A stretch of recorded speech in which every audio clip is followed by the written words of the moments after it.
Hello everyone. Today we are going to study about branches of psychology. The branches of psychology are divided into two parts, okay? The first one is pure psychology and the second one is applied psychology. First we are going to see pure psychology. Pure psychology it focuses on the theoretical understanding of human behavior and mental process, ठीक है? जो कि pure psychology है. In this हम लोग क्या समझते हैं कि जो भी पर्सन है वो किस तरह बिहेव कर रहा है और क्यों बिहेव कर रहा है, ओके? सो इसको हम क्या करते हैं, थियोरेटिकली हम क्या करते हैं, रिसर्च के थ्रू से हम उसको स्टडी करते हैं और उसको अंडरस्टैंड करते हैं कि जो भी पर्सन है, जो भी इंडिविजुअल है, उस तरह का बिहेवियर वो क्यों परफॉर्म कर रहा है, ठीक है? एंड इन अप्लाइड साइकोलॉजी हम क्या करते हैं, प्रैक्टिकली हम क्या करते हैं, प्रॉब्लम्स को सॉल्व करते हैं और जो भी ह्यूमन वेलबींग है उसको हम क्या करते हैं, इम्प्रूव करते हैं इन अ रियल वर्ल्ड सेटिंग्स, ठीक है? So this is pure psychology and applied psychology.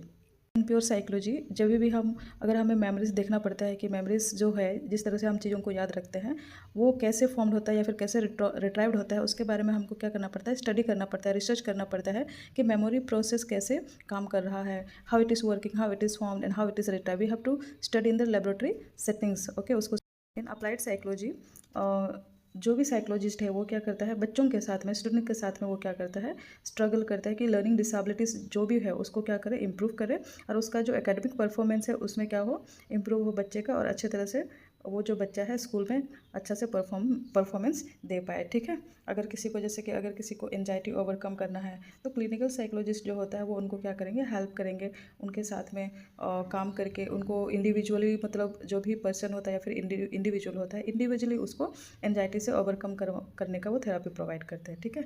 So this is applied psychology. First we are going to study about general psychology. Okay, general psychology क्या है, ये एक ब्रॉड स्टडी है mind और behaviours के बारे में. पर्सन का जो माइंड है या फिर उसका मेंटल प्रोसेस है, like perception, memory, emotions, development, learning, thinking, ये सारी चीज़ के बारे में हम क्या करते हैं, बहुत ही ब्रॉड स्टडी करते हैं ह्यूमन बिहेवियर और मेंटल प्रोसेस के बारे में, ठीक है? एग्जाम्पल जैसे कि अगर कोई पर्सन बहुत ही ज़्यादा स्ट्रेस है, okay, if somebody is so much stress and he is taking high calorie food, okay, high calorie food, we have to study and we have to understand that why the person when he is in stress, why he is taking too much of high calorie food, okay? That is called general psychology application.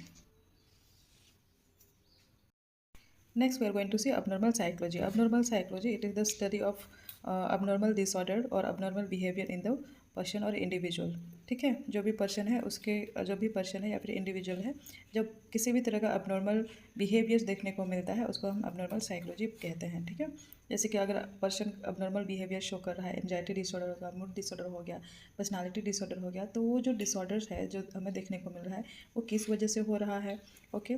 या फिर उसका symptoms क्या है, diagnosis क्या हो सकता है और हम उसको कैसे ट्रीटमेंट कर सकते हैं, ये सारी चीज़ें हम अबनॉर्मल साइकोलॉजी के अंडर में स्टडी करते हैं, ओके?